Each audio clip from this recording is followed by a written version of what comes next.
Today, we're making the most tender, melt-in-your-mouth lamb tagine. It's an absolute favorite of mine. It's lamb tagine with prunes.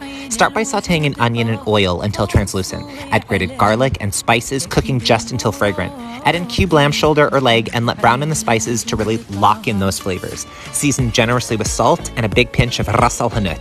Add saffron water that you've made by combining a pinch of saffron with hot water, as well as enough water to barely cover the meat. Toss in a bouquet of parsley and cilantro, bring to boil, reduce to simmer, cover, and cook for 2 or 2.5 hours until the lamb is fork tender. Now while the lamb cooks, let's start the prunes. Add prunes to a saucepan along with a few ladles of sauce from the tagine, cinnamon, butter, honey, and water to cover.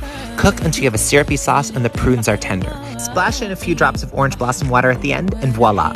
Once the lamb is done, top the tagine with caramelized prunes, toasted almonds, sesame seed, and optionally a hard-boiled egg. This dish is literal perfection. Like and follow for more, and as always, psaha, bon appetit!